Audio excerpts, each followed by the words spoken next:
नमस्कार, जय हिंद, जय भारत। मैं कमांडर चक्रपाणी या चैक्स एक बार फिर से डिकोडिंग 24x7 और चैक्स सिंप्लीफाइज के सौजन्य से आप सबके साथ रूबरू हूं। The world this week. The world this week में हम आमतौर पे बात करते हैं पूरे हफ्ते की, लेकिन इस बार हम बात करेंगे कुछ क्षणों की, कुछ मिनटों की, कुछ घंटों की। अभय कार्की मेरे साथ, मेजर जनरल कार्की हमेशा की तरह मौजूद हैं। अभय, आपका बहुत बहुत स्वागत है। धन्यवाद चैक्स। ये बहुत ही अच्छा हफ्ता निकला है। अगर आप देखें कि न्यूज के हिसाब से जियोपॉलिटिकली आप कुछ भी बोलो, और जो जितना इंटरेस्ट T20 में आ रहा था, मेरे ख्याल से उतना ही पेस अभी ये जो जियोपॉलिटिक्स ने भी अख्तियार कर लिया है। और बहुत इंटरेस्टिंग है आज। बड़ा अच्छा टॉक रहेगा। बिल्कुल। और देखिए अभय, जिस तरह से भी आप देखें, अमेरिका ने एक बहुत बड़ा जमावड़ा इकट्ठा कर रखा था खाड़ी में। यहां तक कि F-22 रैप्टर ले आए थे इनटू इसराइल। इतना बड़ा जमावड़ा उन्होंने कभी नहीं किया था, इंक्लूडिंग जब उन्होंने गल्फ वॉर हुई थी तब भी नहीं किया था। तो कुछ ना कुछ तो होना था, ये तो साफ था।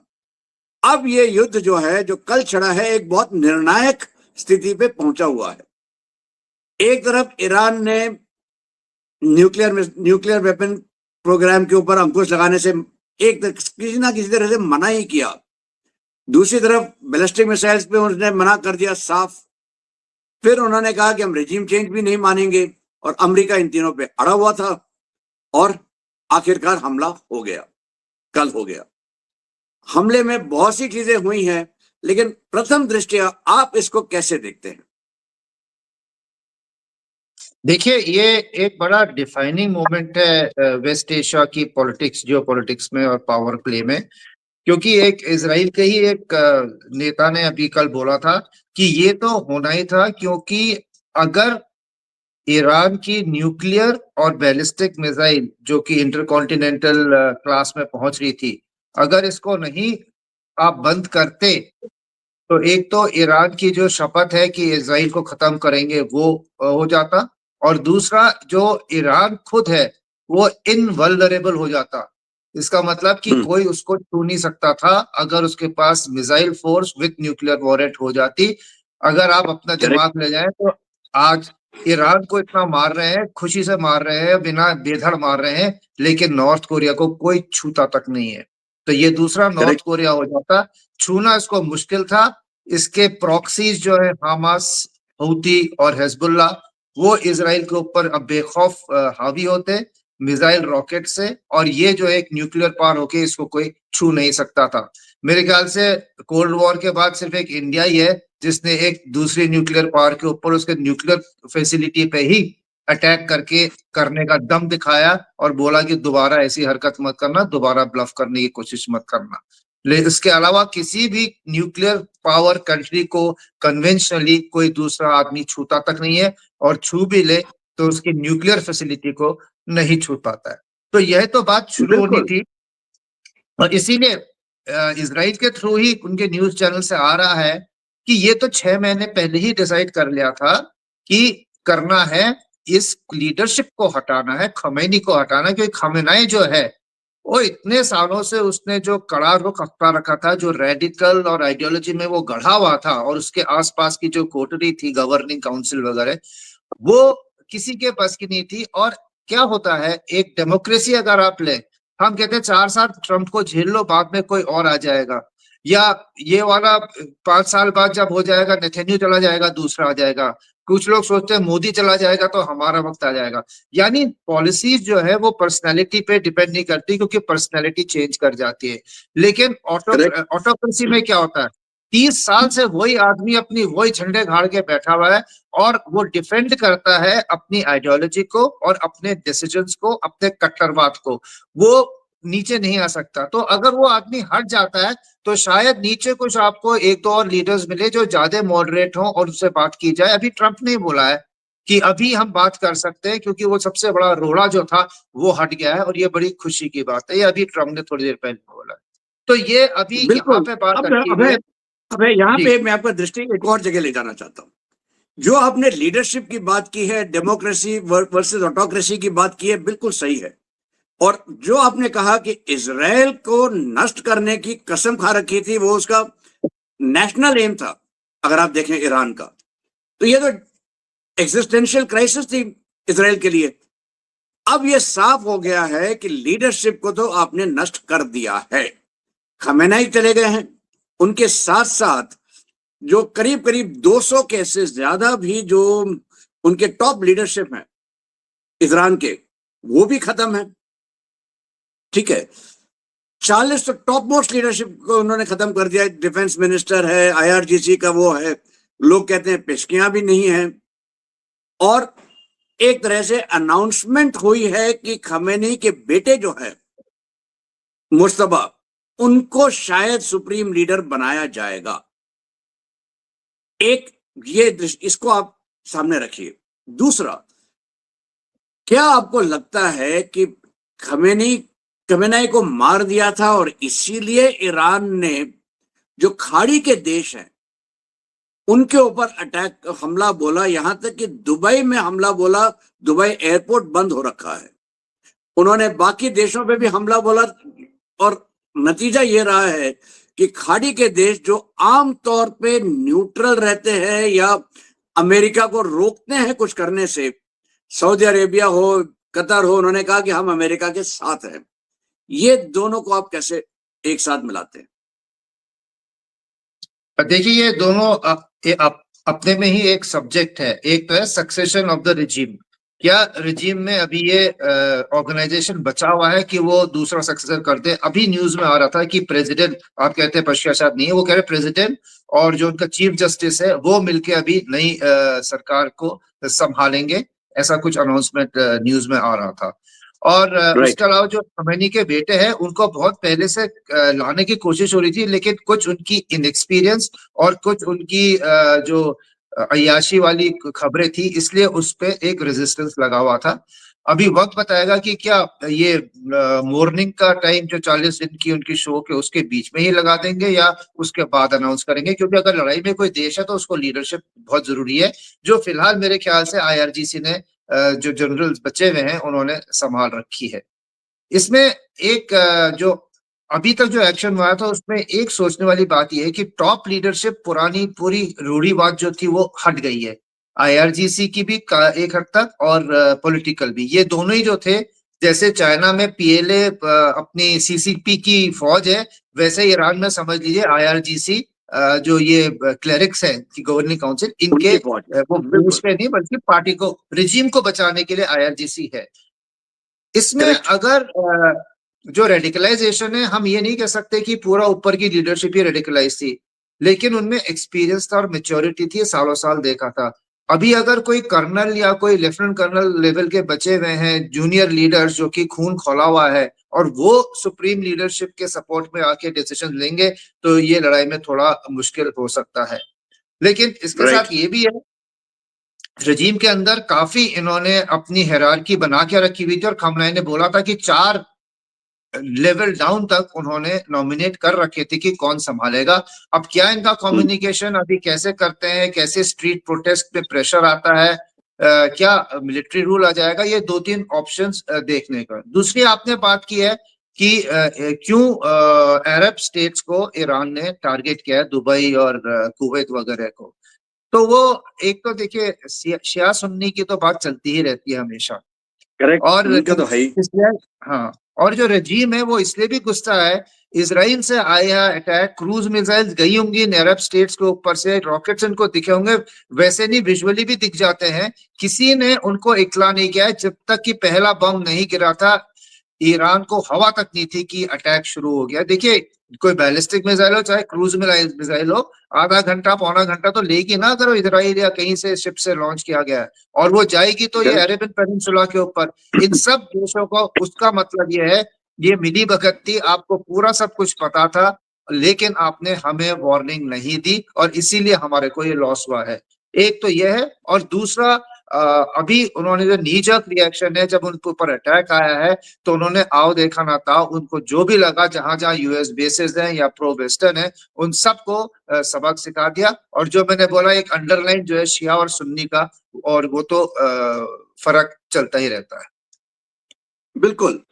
देखिए अभय, एक बहुत इंटरेस्टिंग टिडबिट और खबरें आ रही हैं।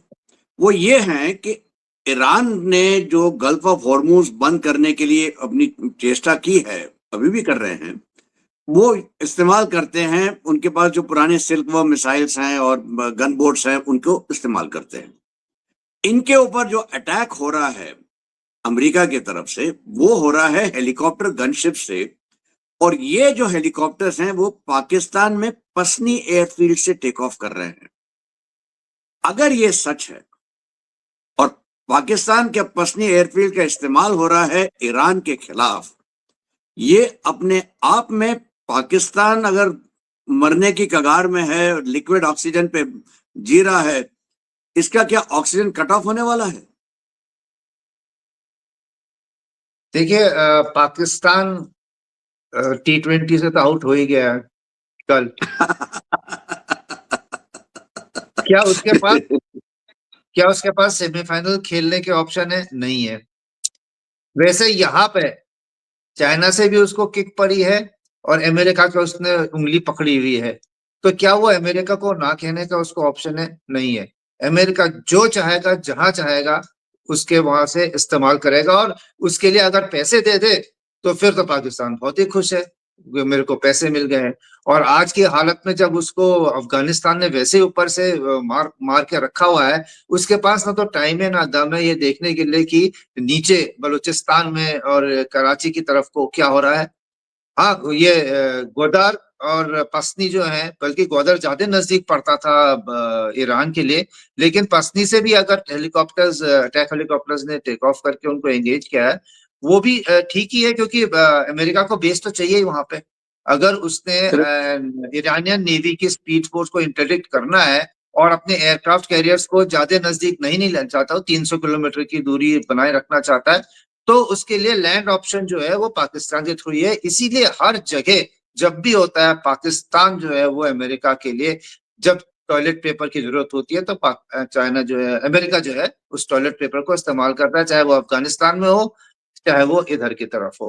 तो ये इधर की तरफ न्यूज़ को, बिल्कुल हाँ, ये जो न्यूज आई है, अगर ये सच है तो इसमें कोई चिंता या आश्चर्य की बात नहीं है, ये तो होना ही था। बिल्कुल। चलिए जरा सा हम अपना अपना टैक बदलते हैं, क्योंकि सबके सब बात कर रहे हैं वॉर में क्या हो रहा है, और वॉर में जो हो रहा है वो तो रोज हर पल बदल रहा है। कभी कोई नई चीज आ जाती है, कोई और नई चीज आ जाती है, ब्रेकिंग न्यूज आ जाती है। लेकिन चलते हैं एक और जगह पे, वो जो है जियो पॉलिटिकल इम्पैक्ट। जियो पॉलिटिक्स की तरफ से अगर आप देखें, ईरान ने एक तरीके से दबदबा बना रखा था स्ट्रेट्स ऑफ हॉर्मूज और रेड सी के ऊपर। रेड सी हुतीज के सहारे उनके पास मिसाइल्स थी, और रेड सी के ऊपर हम याद है कि हमारी 3-3 जहाज रेड सी में होते थे at all times for protection. आज की तारीख में इंडिया जो है, Bharat is the leader of the joint force at the Red Sea. ये जो दबदबा था ईरान का, इस अटैक के बाद ये तो खत्म होता दिखाई दे रहा है। लेकिन एक समस्या और भी है। वो समस्या ये है शॉर्ट टर्म में ऑयल प्राइसेस। वैसे ही पिछले कुछ घंटों में ऑयल प्राइसेस, अब आज तो ऑयल मार्केट्स बंद हैं क्योंकि इतवार है, लेकिन लास्ट जब मैंने देखा था तो तकरीबन तकरीबन 3 से 3.5% ऑयल प्राइसेस बढ़ गए थे। आप ऑयल का इम्पैक्ट कैसे देखते हैं पूरे विश्व के ऊपर, और जियोपॉलिटिकली क्या अब ये यूनिपोलर वर्ल्ड की तरफ हम बढ़ रहे हैं? बड़ा अच्छा क्वेश्चन है इसमें। और ये जब तक हॉर्मुज का सिचुएशन रिजॉल्व नहीं होता तो ये इम्पैक्ट तो रहेगा ही, और जब तक ईरान की ऑयल वापस मार्केट में नहीं आता फिर भी ये रहेगा ही। तो जियोपॉलिटिकली पहले अगर आप देखें तो इसमें चाइना को लीजिए, क्योंकि अभी तक ईरान के ऑयल का अगर कोई बेनिफिशियरी रहा था सबसे ज्यादा तो वो चाइना था। चाइना की अभी बिल्कुल। जो ऑयल फ्लो जो है, अब वो ये तो कह नहीं सकता ईरान की मैं ब्लॉक कर रहा हूँ लेकिन मैं कुछ एक शिप्स को पास होने दूंगा, वो नहीं हो सकता। तो चाइना भी इक्वली अफेक्टेड हो जाएगा सप्लाई में। इंडिया 60% एनर्जी वहीं से आती है, 40% शायद हमारी गैस भी उधर ही की तरफ से आती है। तो हमारे को भी फर्क पड़ेगा, हमारे स्ट्रेटेजिक रिजर्व्स कुछ है, और इसकी जब भनक लग गई थी तो हर कंट्री ने अपनी स्टॉक पाइलिंग कर दी थी और आज हमारे पास कैपेसिटी है कि हम स्टॉक्स होल्ड कर सकते हैं। तीसरा ये भी तो देखिए, जो रशियन ऑयल है अभी और जो उधर पे जा रहे थे टैंकर्स, अभी वो मिड सी में है और रिफाइनिंग के लिए अगर इंडिया कर ले और अपने तरफ को जामनगर की तरफ आ जाए, तो अभी वो जो एक जो ऑयल ऑन सी है उसकी रिफाइनिंग अगर वो वहां पे टैंकर्स नहीं जा सकते हैं टुवर्ड्स द गल्फ साइड, तो इंडिया में आके उनकी डॉकिंग भी हो सकती है। As far as west right. Is concern, ये वही यूक्रेन वॉर वाली जैसी सिचुएशन आ जाएगी, एकदम से प्राइस हाइक होंगे, क्योंकि अभी वेनेजुएलन ऑयल मार्केट में आया नहीं है और रशियन ऑयल अभी भी सैंक्शन है। या तो अमेरिका रशियन ऑयल पे थोड़ा सा अपना रुख बदली करे, क्योंकि अगर अमेरिका सोचता है कि उसके ऑयल से अभी हम पूरी गल्फ की जो ऑयल की सप्लाई थी उसको पूरा करें, वो नहीं हो सकता है इतनी जल्दी।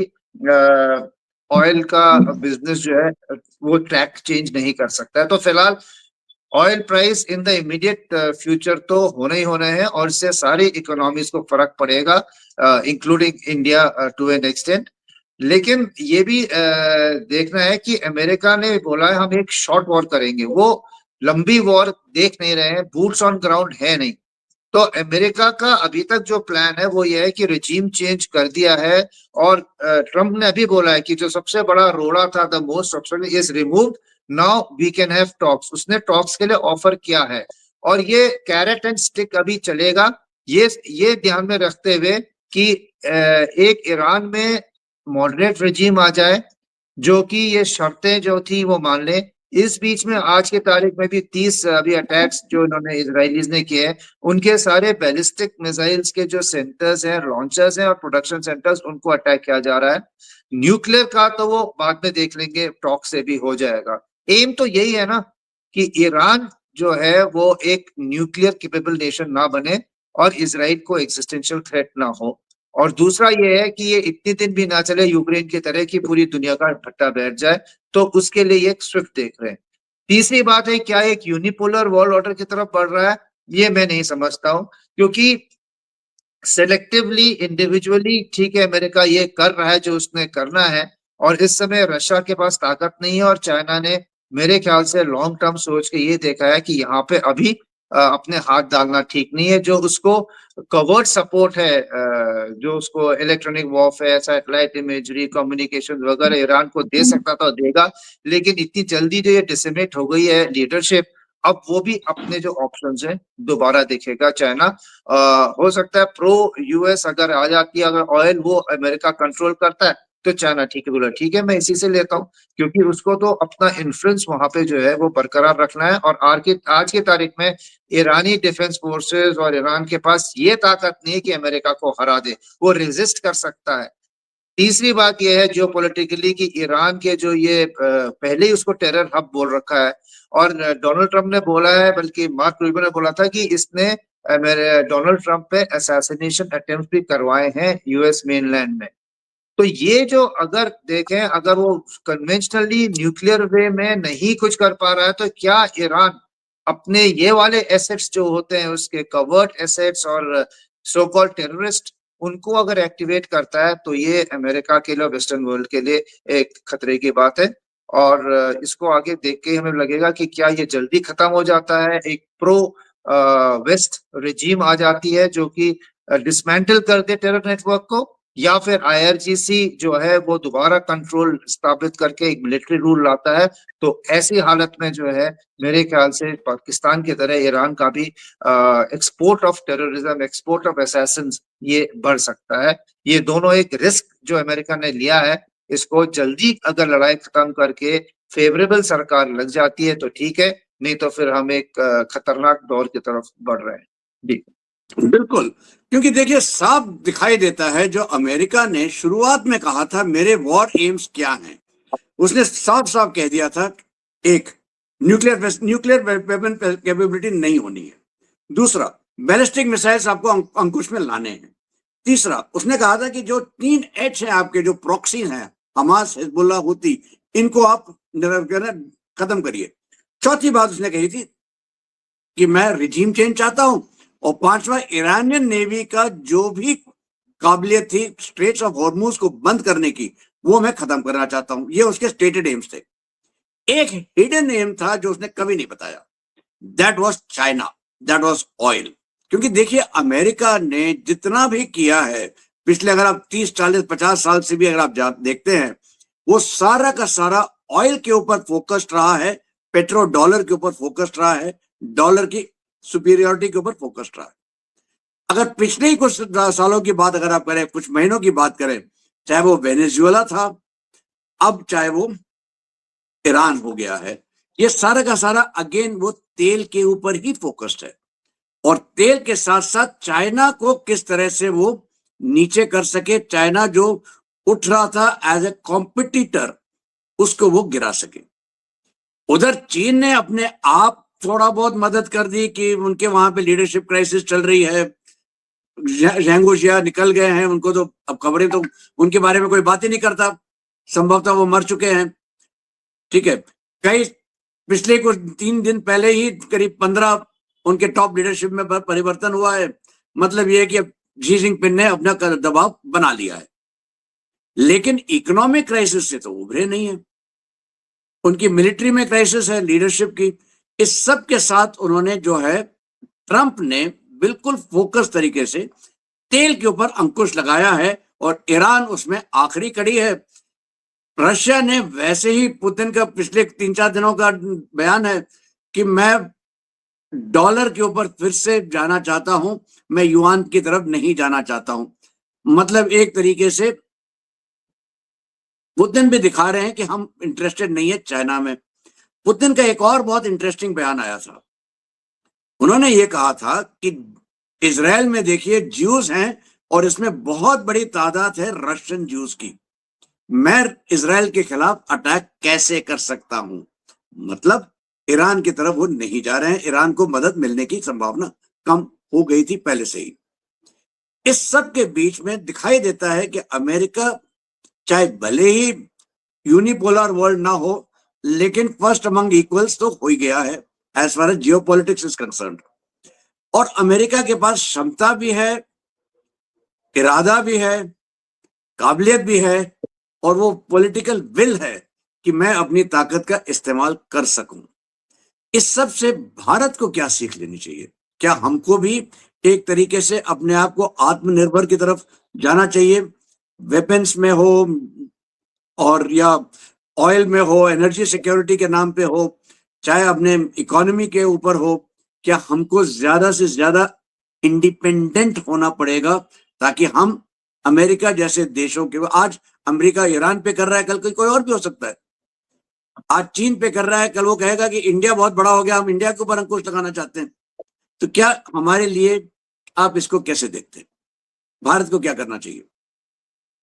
देखिए, भारत मेरे ख्याल से बड़ी सही ट्रेजेक्टरी पे है। जो हमारी ग्रोथ है ठीक चल रही है, और इंडिया को अभी दुनिया एक रीजनल पावर है, और एक रीजनल पावर की हैसियत से इंडिया ने जो काम कर रहा है वो ठीक कर रहा है।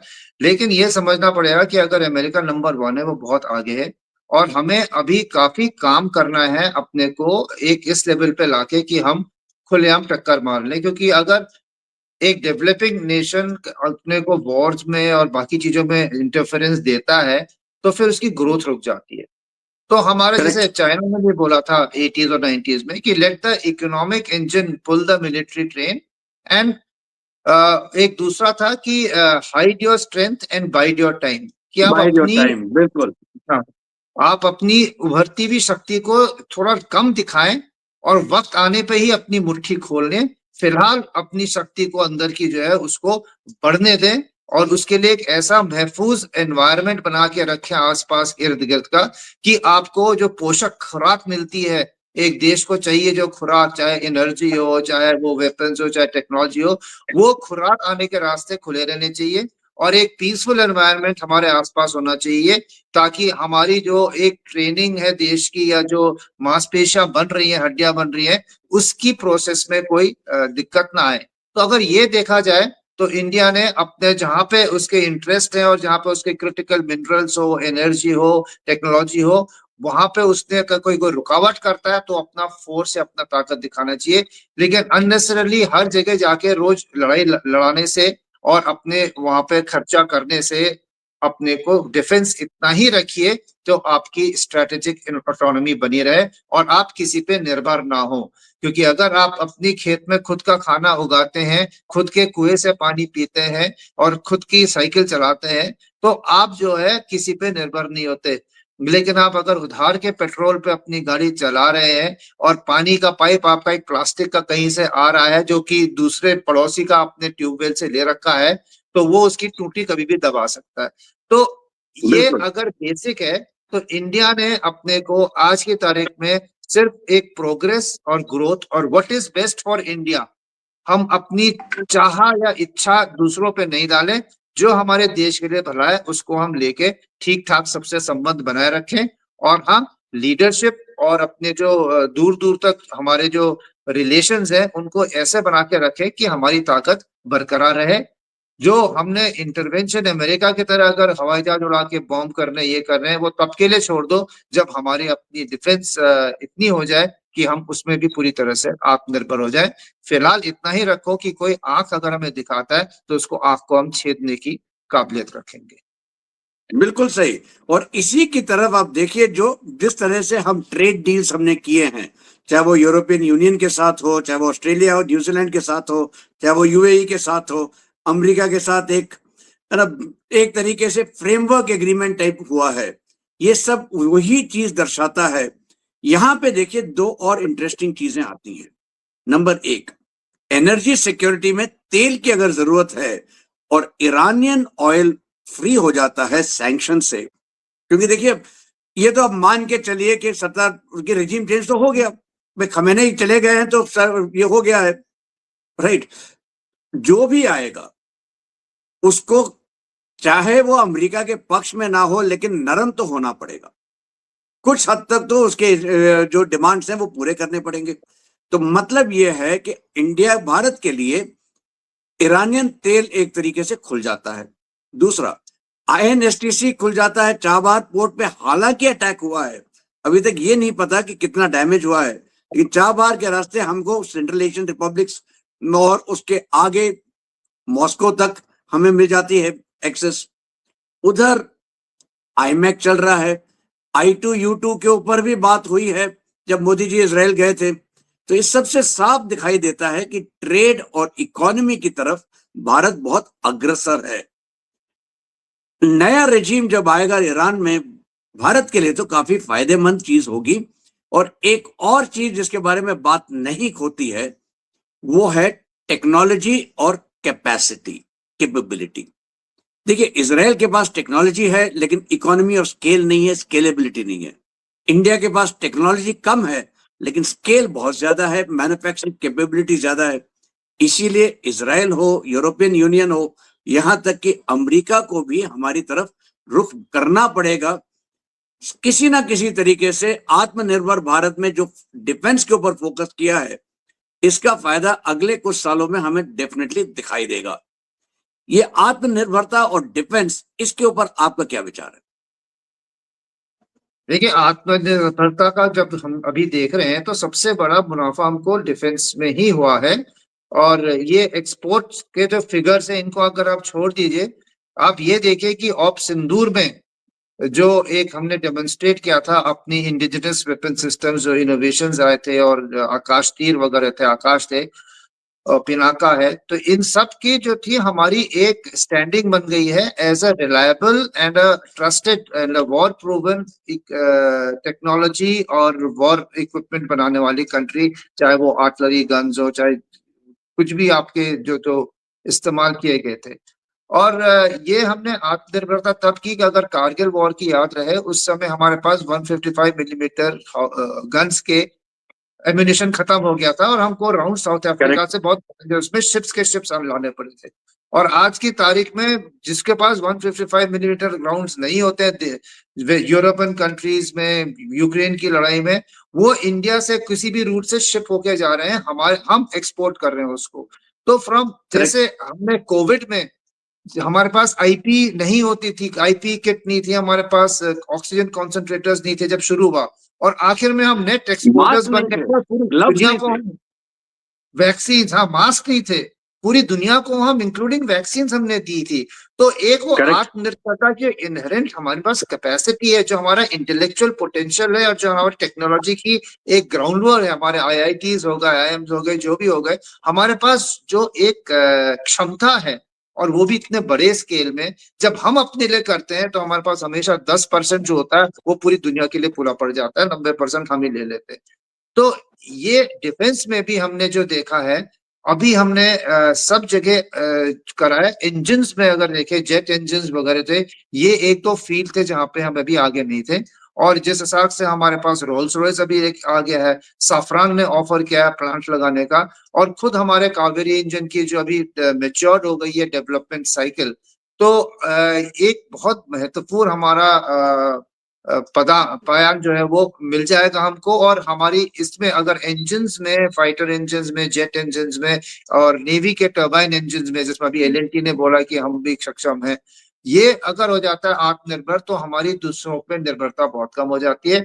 बाकी स्फीयर्स में भी हम, जैसे इसराइल है, जो इसराइल और यूएस हमें इसलिए चाहिए क्योंकि डिफेंस टेक्नोलॉजी जो हाईटेक कंपोनेंट है वो इनके पास है, लेकिन इनको एक ऐसी जगह चाहिए जहां पे कि ट्रस्टेड पार्टनर हो, जिसमें कि उनकी जो टेक्नोलॉजी है वो चाइना की तरह रिवर्स इंजीनियरिंग या पिलफरेज ना हो जाए, या किसी देश को ना चली जाए। और दूसरा, इतने स्केल पे बने और इतनी टेक्नोलॉजिकली एडवांस मैन पावर हो जो उसको बना सके, और अपना तो इस्तेमाल करे करे, उनका भी एक बड़े इकोनॉमिकल कॉस्ट में, जैसा चंद्रयान बोलते हैं कि चंद्रयान जब हमारा गया था, मार्स मिशन जब गया था, तो वो आपकी जो हॉलीवुड की मूवी थी, क्या ग्रेविटी, नाम था, हाँ ग्रेविटी, ग्रेविटी, ग्रेविटी। उसके फंड में बन गई थी। तो हम एक बहुत लो कॉस्ट में वर्ल्ड क्लास प्रोडक्ट बनाने की क्षमता रखते हैं, मोर सो इन डिफेंस, जबकि हमारा अभी जो इंफ्रास्ट्रक्चर है वो मेच्योर हो गया है। हमारे जो ये अभी बन रहे हैं डिफेंस कॉरिडोर्स, और जिस हिसाब से एमओयू साइन हो रहे हैं, सरप्राइज ऑफ सरप्राइज, यूपी में सबसे ज्यादा एमओयूज डिफेंस कॉरिडोर के साइन हो रहे हैं, साथ में बिल्कुल, तमिलनाडु हो बिल्कुल। गया, बाकी जगह हो गई। तो मेरे ख्याल से हम बिल्कुल सही में, और इसमें हमने गवर्नमेंट और प्राइवेट पार्टनरशिप की है, जेवीज लाए हैं, तो ये टेक्नोलॉजी डिफेंस की हमारे अंदर आएगी, वो हमारे सिस्टम्स में जाएगी, हम खुद अपने सिस्टम्स बनाएंगे, और उस दिन हम सही मायने में आत्मनिर्भर हो जाएंगे डिफेंस में। Absolutely correct. जनरल कार्की, बड़ा सही विश्लेषण हम लोगों ने मिलकर किया है, और साफ दिखाई देता है कि क्षमता अपनी जगह है, लेकिन आपको टेक्नोलॉजी की जरूरत है हिंदुस्तान में। आपके पास है स्केल, आपके पास है कैपेबिलिटी, और जैसा मोदी जी कहते हैं, build in India, build for the world. तो वो हम वहां जा रहे हैं। फ्यूचर जो है वो बहुत ब्राइट है, लेकिन प्रेजेंट जो है, इसके ऊपर हमें विशेष करके ध्यान रखना है कि हम बेकार में किसी भी छोटे मोटे फाइट्स में उलझे नहीं। ये जो फाइट, जो लड़ाई हो रही है, वो अमेरिका इजराइल एक तरफ, ईरान एक तरफ है। हमारा इसमें कोई लेना देना नहीं, हमें इसमें नहीं इन्वॉल्व होना चाहिए। चाहे वो आगे चल के पाकिस्तान और अफगानिस्तान में होता है, हमें भी वहां इन्वॉल्व नहीं होना चाहिए। बहुत हद तक आप देखिए, एक तरीके से हो रहा है कि पूरा का पूरा जो मिडल ईस्ट है, जिसको हम मिडल ईस्ट कहते हैं, Persian gulf, Iran, Pakistan, Afghanistan, ये सारा एरिया एक तरह से री इमेजिन हो रहा है। एक नया नक्शा शायद बन के निकलेगा, और शायद वो जिसके एक नक्शा जिसका मैं कई बार जिक्र करता हूं, रैल्फ पीटर्स मैप, उसके हिसाब से बन जाए। जब होगा वो तब देखेंगे। फिलहाल ये थी खबरें इस हफ्ते तक, इंतजार कीजिए अगले हफ्ते तक। जय हिंद, जय भारत।